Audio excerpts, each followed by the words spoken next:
The Life, Love, and Leadership podcast is a presentation of Marissa Q. Payne International, Dr. James Payne Speaks, and the Foundation for Successful Marriages with Rare Gem Productions. Learn more at successfulmarriages.org.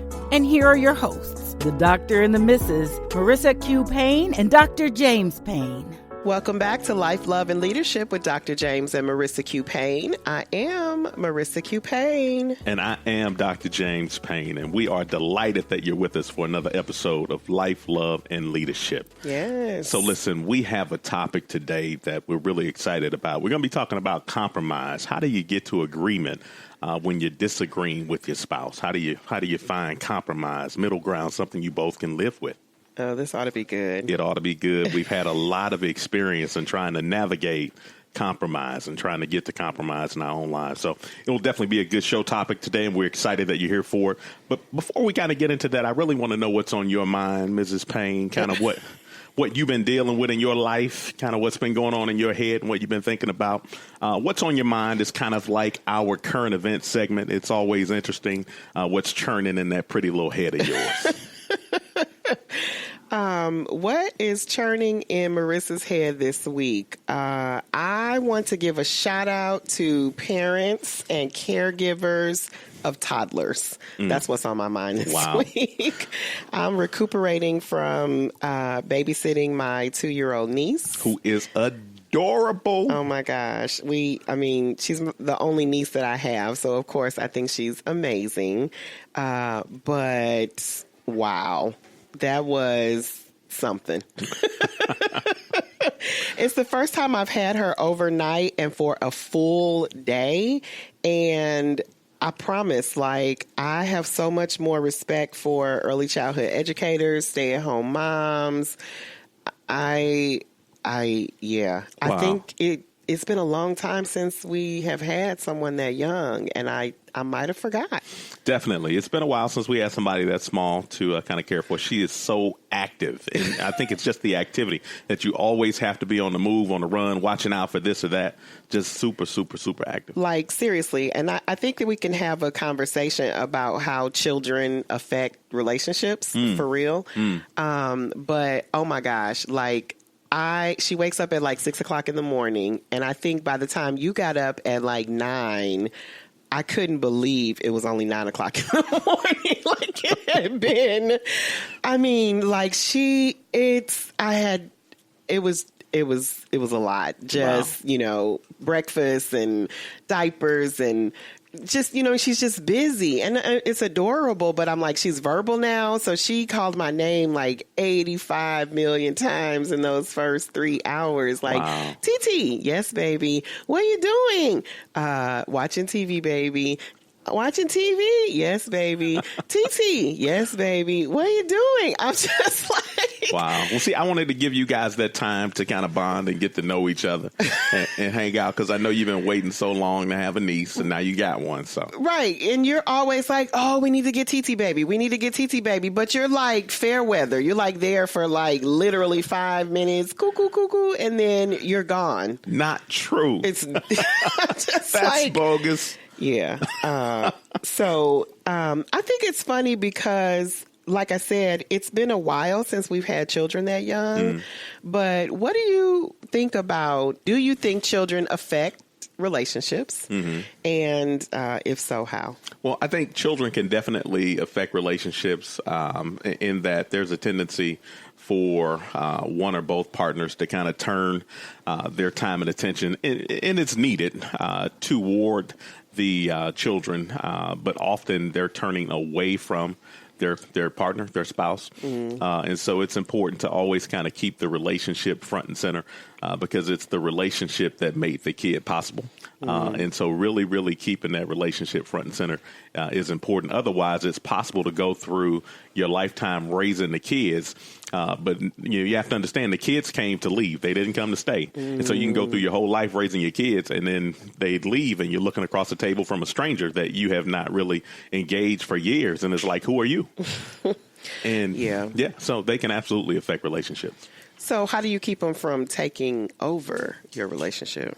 I think you have to work at your relationship, working to make sure that you guys stay romantic, that you stay engaged as a couple, that you stay engaged as boyfriend, girlfriend, that you still just kind of keep that fire burning between the two of you that has nothing to do with the kids. It can't only be exclusively about being business partners, managing school tuition and bills and that sort of thing, but definitely keeping the blaze burning in your relationship about who the two of you are. Okay, but back to this 2-year-old. So, I mean, that sounds good, but like, when? I don't like she's completely dependent. And it's like for everything. And, I tried to do because I thought I was working from home. I realized that under no circumstance was I working from home. I was working from nap, maybe. Like when she took her nap was when I could actually do some work. But for the most part, like it's a full-time job. And that was just one. So when you have multiples, you're tired and it's a lot of work. So yeah, I mean, you have to be strategic about it. And we're not processing this from a theoretical perspective. We've done this. So you have to be strategic about it. How did we do? You have to, so that we're empty nest-ish. Yeah, which is a whole nother kid continuum. Yeah, we're empty nest-ish and I still like you. You still like me. So you're saying we did okay? I think we did okay. But you have to be strategic about it. There are definitely services that you can plug into, babysitting services in your area that will support you having the time and space and grace to spend time with your boo and your special person to get out and do things. But just being very, very thoughtful and strategic about it. Yes, they take a lot of time. Yes, they're busybodies. Yes, 2-year-olds are, difficult to deal with. But they cannot consume your life. You cannot allow that to happen. And so I think just being strategic about how you engage to make sure that your fire is burning is important. Yeah, I mean, like I said, I think toddlers is one area, and then like school age is another season. Mm-hmm. We talked about dropping off our kids for college, and they're gone, and then they come back in the summer and like take over the house, take over your life, and now they're gone again. So it's like a lot of adjusting. And I think now a lot of couples are actually choosing not to have kids. Or, there, are families and couples that, struggle with infertility. I think that there are a lot of relationship dynamics that come into play when you think about children. And it's I think the romance and the having the relationship and making sure there's still an us outside of them matters. But I also think that there's a lot to be learned from, what it takes to actually manage successfully children, blended families, little people, big people, all of that, like the skill sets that you use to do that can also apply to your relationship. So I think about, actually in business, I call it energy management. Like I said, once I realized how much of my attention she actually was going to take, like sending her to the trash can and she might make a beeline to the bathroom on the way if I wasn't paying attention, like I had to actually give her my energy and my attention. And so, yes, children may take your energy, but you do have the power or control over how you manage that energy.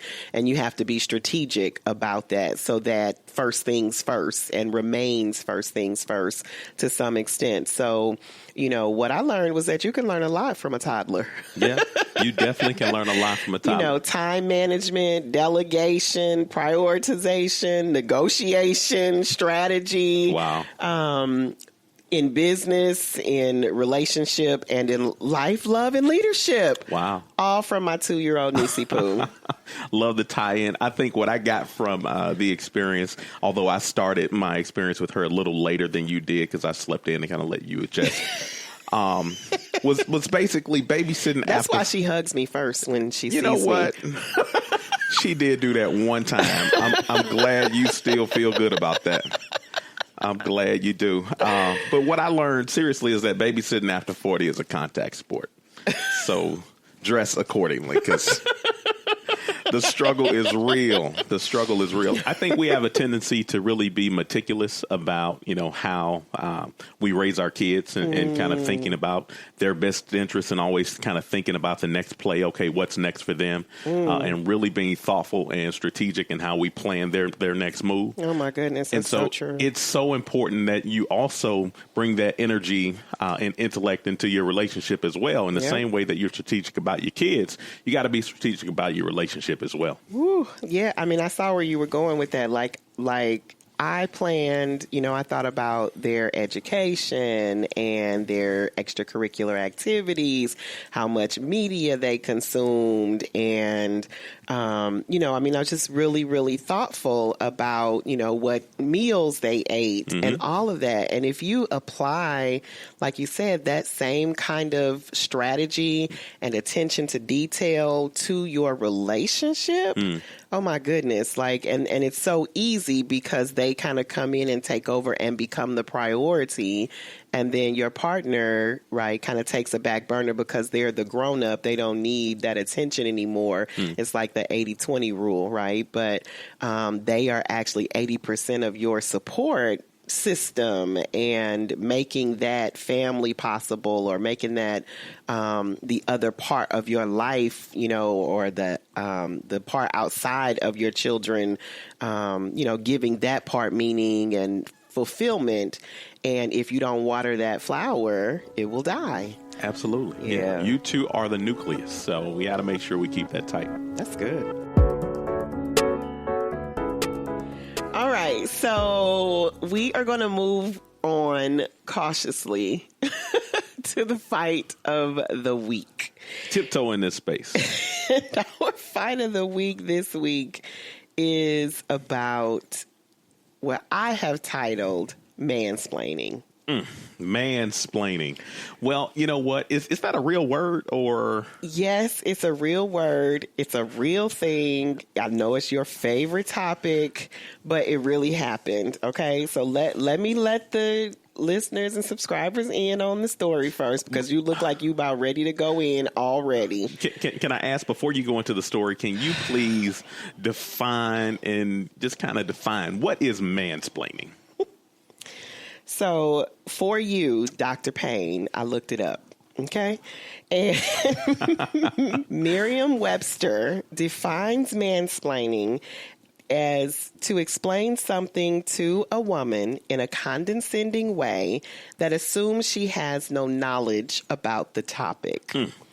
Dictionary.com explains it as, to mansplain is for a man to explain something to a woman in a condescending manner. So those definitions marry each other. Okay. But I like this, particularly when the woman is an expert in the subject. All Interesting. Right? Yes. Do you need any more qualifiers before I share or bring the listeners in on the scenario? I will allow those two to ride. So I'm going to need y'all help. I could tell you that already, right? So let me set the scene, ladies and gentlemen, because like I said, I have a feeling you're going to have to ref this conversation. We are definitely going to need your input. So this was one of the things that was like a 2 out of 10 for me. So ultimately, I think I just dropped it. We just dropped it. But I definitely want to hear what people think about it. You can join the conversation as usual at successfulmarriages.org, or swing over to the post on Facebook and share your thoughts. So anyway, here's the scene. You were in your recliner doing your thing, and I have been working on the calendar, speaking of children, and I have been working on kind of the fall calendar and figuring out how we were going to get the kids back to college and all that jazz.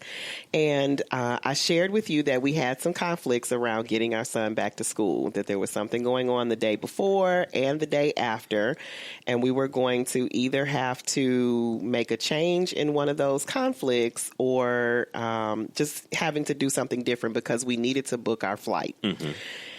And, I had thoughts about it. I was like, I think we can do a flight up, the morning of and come back the same day. You were like, oh, I really want to stay. And I was like, yeah, but these are the consequences. And so then out of nowhere, or what seemed like out of nowhere to me, you say, oh, the flights are cheap. We should book our flight today. And I was like, yes, as we've been discussing, I need to know what you want to do so that we can book the flight. And I said, you're totally mansplaining right now. You said you weren't mansplaining. You were just telling me about the price. Exactly. So if anybody heard what she just described, ladies and gentlemen, she was talking through a time conflict. So we had a schedule conflict on that were bookends, and our son needed to get back to college in the middle. So we had a conflict the day before, conflict day after. And, you know, so she just did it again, by the way. I literally just told them that. Oh, my God. But let me get my tea. Don't keep going. Get your tea.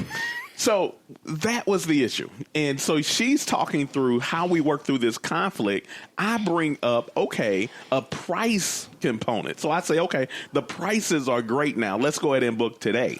So I'm talking about pricing. You're talking about scheduling. Actually, that cannot be mansplaining. I was talking about booking the flight. Right, but you were talking about it in a context of the schedule. I was talking about it in context to the pricing. So it's the same conversation, but different elements. You get that? No. No, I don't. I think you're just being difficult for the sake of being difficult. Ladies and gentlemen, I don't think that's mansplaining. You correct me if I'm wrong. Yeah. So as I mentioned, this is a short fight of the week because that is as simple as it gets. But I definitely want to hear from you all. What do you think? Is that mansplaining or is it early onset? Oh my gosh. Onset of dementia, or like what is it? It's not like textbook mansplaining. Hold on, I know what it is. Oh gosh. Maybe it's you. I know what it is. Mystery solved. Maybe it's just you. Help me. Help me. Somebody. I got it. We don't have to search no more. Mystery solved. It's you. I can't do it. So, like I said, we didn't really resolve this one per se, but I definitely have some thoughts about how we moved on. And, I'd love to continue the conversation in social spaces with our listeners and subscribers. But ultimately what happened and what I know for sure, like we've been having this mansplaining conversation for centuries. It's been a while. And we probably will never agree, on it necessarily. And so ultimately what I wanted was to book a flight that day. Mm-hmm. And you wanted to book a flight that day. Mm-hmm. And so we could spend time on the semantics, right, of whether or not that was mansplaining, whether or not you were being whatever, or if I was being whatever, or we could just book a flight, right? Because we both wanted the same thing. Exactly. So you attack the problem or you attack the person. Right. One of the things we go back to a lot with the research of John Gottman, like we've talked about before, is that 69% of marriage problems are unresolvable, right? Or perpetual. I think he says perpetual. We say unresolvable. And so this is kind of one of those things. Like we are never probably ever going to agree on whether or not something is mansplaining or not, because you still don't even believe it's a thing, right? For starters. And we don't have to. Like that's not even the point. Right. And so I couldn't agree more. I think the large issue that you really want to take on as a couple, that we take on as a couple, is kind of what's the consequence of the decision? What's the consequence of what's going on here? If it's relatively insignificant, play through it. Play through the contact. Make the left-handed layup. These are sports references. I wish y'all could see my face. I'm just like, what? All the guys got it, though. Or the sports people. Because it could be women that... You're right. See what I'm saying? Pray all for the me. Time. Pray for me. I'm the reason that God made grace. Thank you, Kirk Franklin, for that line. I'm the reason why God made grace. There you go. Fight of the week, ladies and gentlemen. We cannot wait to continue the conversation in social spaces. Yes, sir. So today we're going to be dealing with compromise and how to get to the middle in your relationship when you're both on opposite ends. So 3 keys to finding positive compromise in your relationship. I think the first key, sweetie, is this, that you have to listen to understand and to seek to understand your partner's viewpoint. What do you think about that? I think that is very important. It's critical. I think there's a big difference.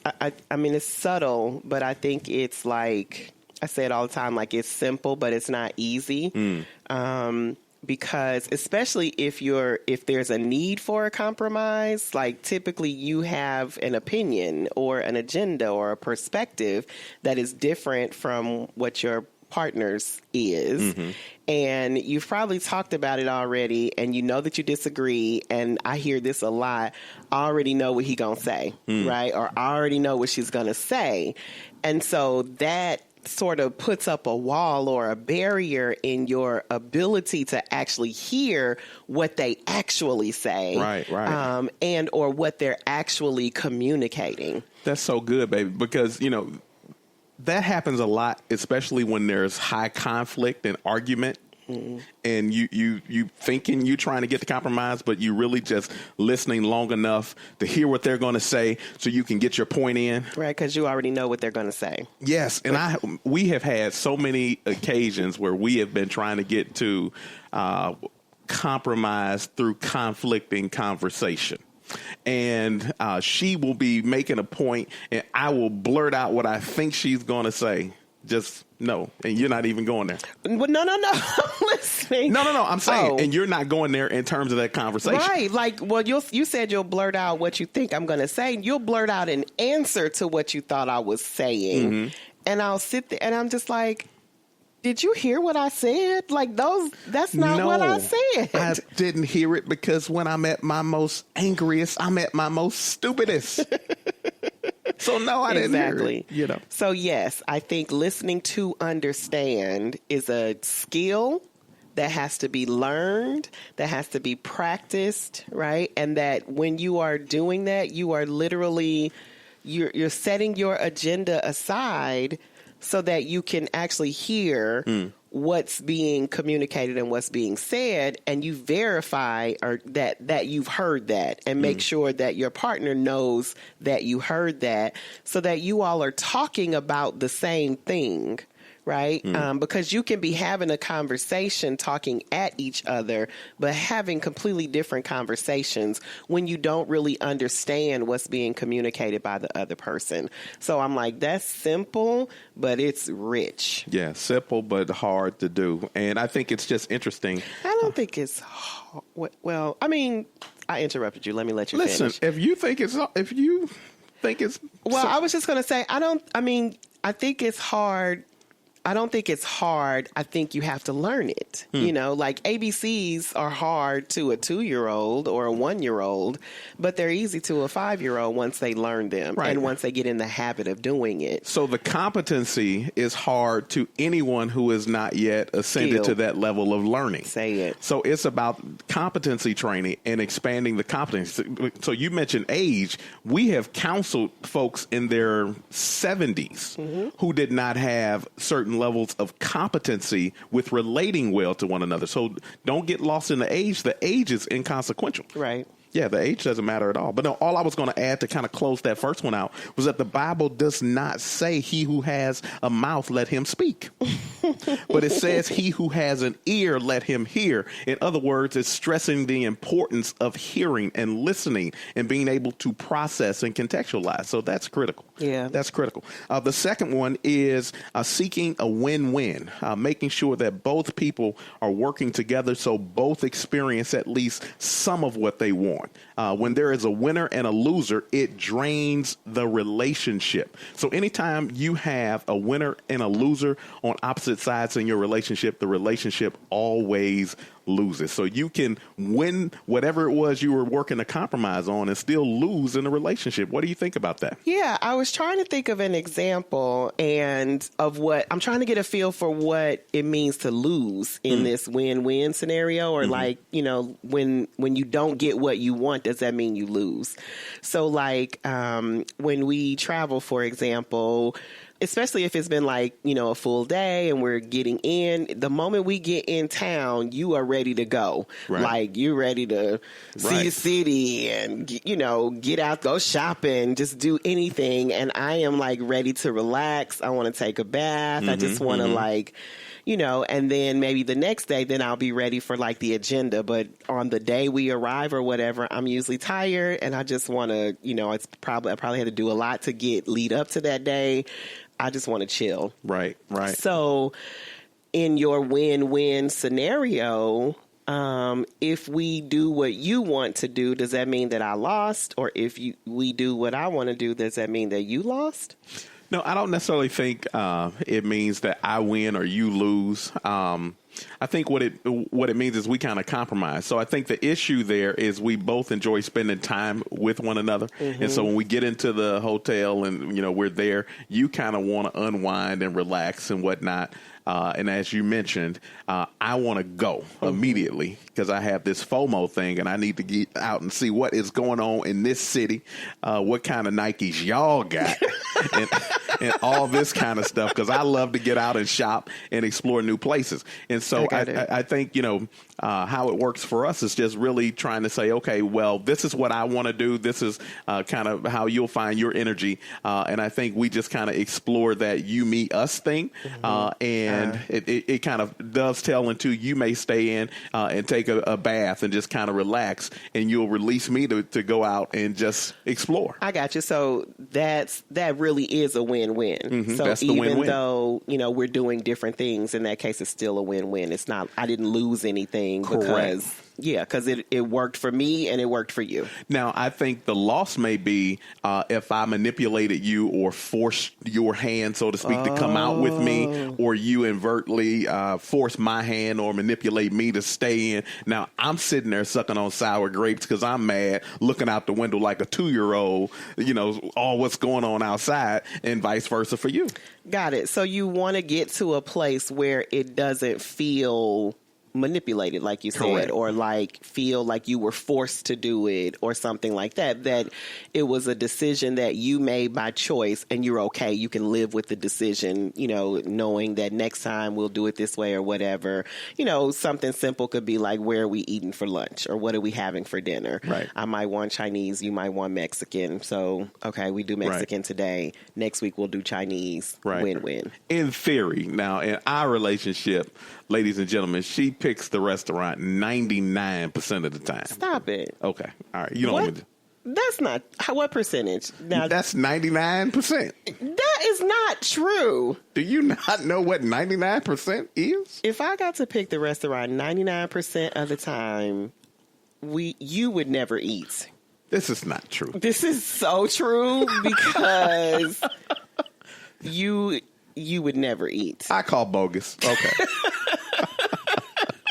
Our palates are not the same, so I know that's why I'm always in these restaurants trying to adjust. Like, geez, okay, what can I eat here? So in those instances, I don't necessarily feel that I lost because I prioritize just hanging out with you. And I can appreciate the fact that, you have stretched my palate so much that I just trust you and I let you influence me in the food department because I've started to eat so many amazing entrees as a result of just kind of dining with you. I mean, I tell you, when we hooked up, we were very young when we got together. Dishes, not entrees. That could just, by in and of itself, the fact that you call it an entree. But whatever, you were saying, I'm sorry. I lost my train of thought. Thank you very much. No, I didn't. I'm playing. When we were young. When we were young, obviously our palate was fairly basic and whatnot. And, I'm a creature of habit, so I'm a creature of routine. And I find something I like. My palate has always been more advanced than your palate. I mean, if you just need to say that. Anyway, ladies and gentlemen, so, my palate was very, very basic. And, I like the same thing over and over and over again. And, this wild liberal, I'm going to go back to that, would always be talking about, hey, let's try this. Let's try Applebee's. Literally, Listen, it happened. It was revolutionary at the time. And this was years ago, but it was revolutionary at the time. And so allowing you to add that influence in my life has turned out to be pretty phenomenal. So pretty yummy, right? Pretty yummy. So I'm cool with that 99%. It works. It works for us. Yeah, and I think the difference is, like you said, the difference between win-win and then when there's a winner and a loser is really just being honest, right, and transparent. So sometimes you're okay with compromising, and sometimes you really just want Lee's chicken. And if you're a 10 out of 10 and you need Lee's chicken today, then you need to say that, because if you really want Lee's chicken and we end up at sushi, you're going to be bitter, right? Complaining during dinner or can't find anything, right? The attitude will be off. So that's where you lose. And so you need to say, like, I really, really want chicken. Like, I have to have chicken for lunch today. And, so then I can decide if I'm willing to do chicken. And if not, I get sushi, you get chicken. That's the win-win. But don't, not share what you really want is how people end up losing, and you have, challenges. Absolutely. So always engage and speak your truth and make sure that you're honest across the board with your spouse. The third thing to keep in mind is to keep the issue front and center.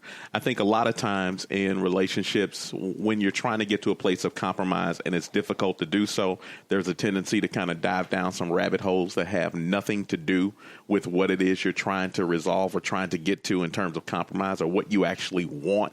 You just kind of see it as a battle tool, so to speak. So keeping the issue front and center as opposed to attacking the person, just working to attack the problem and making sure that you're addressing the problem. What do you say to that? Yeah, I agree. It's about the problem, not the person. And really identifying that, so that we talked about this in the episode where we talked about criticism, and really going to what you need and what you want or what you desire versus what they aren't, or what their motives are, or why they're doing something, all of that stuff. So, the issue is, I want Chinese, you want sushi, not you're never flexible, right? You always want the same thing, which is true.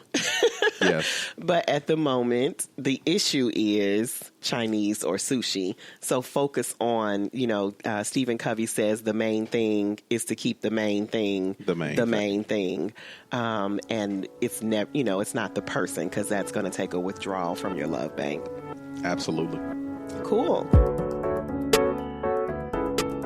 So there's a question from a listener this week, and it was pointed to you. Are you ready? Yes.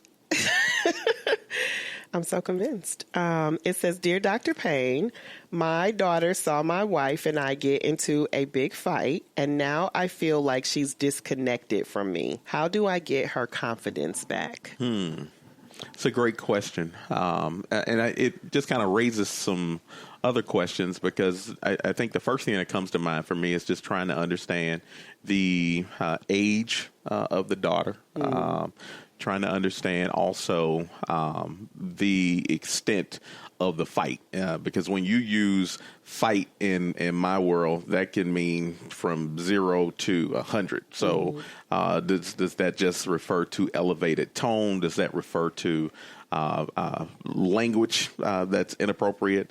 Does that refer to throwing plates and cups and knives at each other? Does that refer to fisticuffs? And so I think the first thing that comes to mind for me is just a lot of additional questions about what you are contextualizing to be a fight, okay? Because it's a wide range. Well, it says big fight, and so it was big enough to them that it's, to the listener, that it's a big fight by their definition. And the daughter is old enough where it was impactful enough where she would be disconnected. So to me, she's an older child, I would say, or maybe a teenager. I don't know. But I would, I think let's make those assumptions and talk about it from that vantage point. Sure. So I think a couple things. I think the first thing that you have to do is to have conversation. So I think words are powerful. And so I think it's important to have a conversation with the daughter about what she experienced and really work to bridge the gap. Because if he's talking about a disconnect, then a bridge needs to be built. So anytime there is space in between what you expected and what you experienced, there's a gulf that needs to be there's that gulf that's created. And so you need a bridge to kind of carry that person over from what they expected to what they experienced to kind of get them back with you. And so I think a conversation is important and really working to hear her heart, what her experience was, working to reassure her that conflict is normal, natural. Perhaps the way that conflict played out was not ideal. And so I think expressing regret, emoting, which is something that, we don't necessarily as men often always do, but making sure that we that you emote in that situation and are honest with her about how you feel, kind of where you may have dropped the ball, and really just seeking her clarity of understanding and seeking her forgiveness. Yeah, I think saying I'm sorry goes a long way, even if it's to our children. And I know one of the things that was really important to me, in our relationship, if we had, a disagreement in front of the kids or I said something to you, that was less than stellar or vice versa in front of them, I always felt like it was important that they heard us say I'm sorry to each other, and that we did it to them, express that to them as well, that, they knew and heard us say, hey, this happened, like you said, I lost my cool, and I said some things that I shouldn't have said that I know better. That's not the best way I should respond. Sure. Mommy didn't get it right this time, and I'm sorry about that. And I think that does a few things. It humanizes you, and it helps them to understand that you are a person. You're human. You make mistakes, but you're also responsible enough, caring enough, thoughtful enough, self-aware enough to be able to circle back and correct and speak to when you have missed the mark. So I think if the kid has experienced the chaos, they should also experience the calm, and they should also have an opportunity to be brought into that component of the story as well. Yeah, because it can be really confusing otherwise if you don't. Like if they see this, sort of disruptive pattern, and then, next everything is all lovey-dovey and nothing happened in between, for a child, we are always teaching them about what relationship looks like, healthy relationship, and they're learning from us, not from what we say, but from what we do. Absolutely. And so if it's kind of up and down, like we're training them that this is what good marriage, good relationship looks like. And so, again, you don't have to be perfect by any stretch, but it is important that if you misstep, that you provide the guidance and have honest dialogue about it so that they can take that perspective and add it to what they're observing. Ultimately, kids do what they see and not what we say. Absolutely. Mostly, but you can at least have some opportunity to influence it. Absolutely. And so on that note, I think we're going to call it an episode. Apparently our children in relationships episode, which we weren't necessarily planning, but we started with toddlers and ended with tweens or teens. We're not sure, but looking forward to hearing from you all and continuing the conversation in social spaces. Thank you so much for listening. Remember, we're a new podcast, so if you're enjoying, please do us a favor and subscribe. That tells other people that this is a podcast worth listening to. Share it with your friends and family, and we look forward to talking more on social media. See you soon. Take care, guys. This is Life, Love, and Leadership. The Life, Love, and Leadership podcast is a presentation of Marissa Q. Payne International, Dr. James Payne Speaks, and the Foundation for Successful Marriages. Connect with us. Find us and follow on Facebook, Instagram, and Twitter. To learn more about our guests, show notes, services, events, or to get involved, visit successfulmarriages.org. Life, Love, and Leadership is another positive production of Rare Gem Productions. Thanks for listening.